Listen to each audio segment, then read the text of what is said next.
pupuk bersubsidi itu diatur dengan Peraturan Menteri Perdagangan nomor 15 tahun 2013 yang mengatur tentang mekanisme pendistribusiannya. Diawasi. Nah, pupuk ini disalurkan secara berjenjang. Produsen menyalurkan kepada distributor menyalurkan kepada pengecer, dan pengecer menyalurkan kepada petani. Ada syarat yang harus ditempuh. Pertama, petaninya harus sudah terdata di dalam RDKK.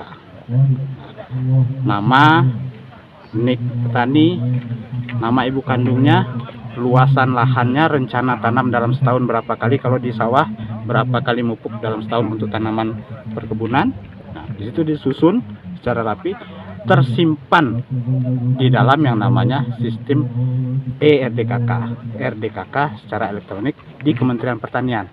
Nah, untuk tahun 2021 pupuk bersubsidi ini diatur dengan Peraturan Menteri Pertanian nomor 49 tahun 2020, yang mana pupuk bersubsidi ini disalurkan dengan dua cara. Pertama, bagi petani yang wilayahnya sudah ditetapkan oleh Kementerian Pertanian sebagai wilayah wajib kartu tani. Nah, itu dengan kartu tani. Wilayah mana yang diwajibkan dengan kartu tani? Wilayah yang secara infrastruktur, jaringan internet bagus, sinyal bagus, kemudian jaringan perbankannya juga sudah menyebar. Nah, kemudian yang tidak kalah penting, semua petani yang dalam RDKK itu sudah terinput dan terdata di dalam kartu tani. Nah, ini untuk wilayah yang wajib. Untuk Kabupaten Kerinci itu ada kecamatan Keliling Danau yang sudah diwajibkan menggunakan kartu tani. Di luar kecamatan Keliling Danau itu masih disalurkan secara manual, tidak menggunakan kartu tani, walaupun sebagian petani sudah memegang kartu tani.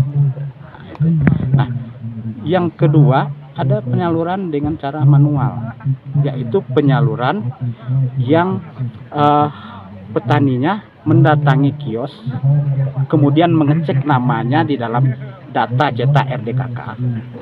Jika namanya ditemukan, niknya ada, jumlah pupuknya ada, tinggal petani membuktikan dirinya bahwa memang dialah yang berhak mendapatkan pupuk itu dengan menunjukkan KTP. Nama, nik pada KTP sesuai dengan yang ada dalam RDKK. Pengecer segera memproses kebutuhan petani dengan menyerahkan formulir penebusan oleh petani. Di situ disebut petani mengisi namanya, niknya, nama kelompok taninya, jumlah kebutuhan pupuknya. Nah, setelah itu petani menandatangani, dilampirkan dengan fotokopi KTP-nya, ditinggalkan di situ. Petani silahkan bawa pupuknya dengan jumlah yang tidak boleh melebihi dari jumlah yang tertera di dalam RDKK. Yang terjadi saat ini sebenarnya adalah petani kita belum tentu semuanya sudah terdata dalam RDKK. Akibatnya, petani-petani yang tidak terdata dalam RDKK tentu akan kesulitan mendapatkan pupuk.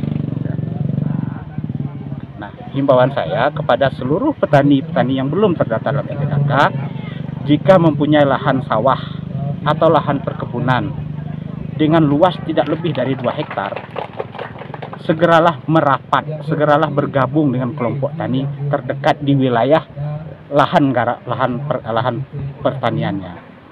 Kenapa? Karena hanya petani yang terdaftar dalam RDKK lah yang berhak mendapatkan pupuk bersubsidi, karena data itu sudah terintegrasi di Kementerian Pertanian. Untuk tahun 2022, pendataan petani yang berhak mendapatkan pupuk itu mungkin nanti di semester kedua tahun 2020. Untuk petani yang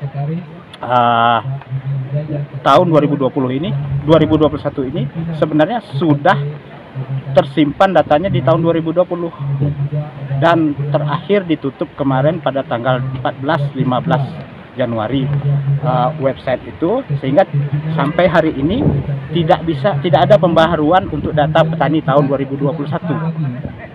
Yang adalah pendataan petani untuk tahun 2022 yang mulai dibuka pada semester kedua nanti. Kira-kira berapa yang sudah disalurkan untuk tahun 2020? 2021 Ya.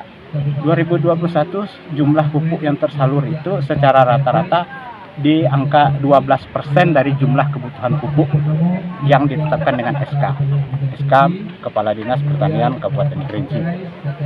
Ini juga perlu saya sampaikan.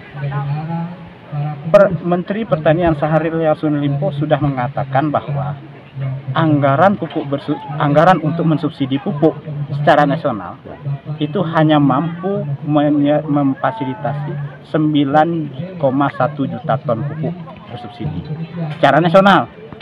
Sementara pendataan petani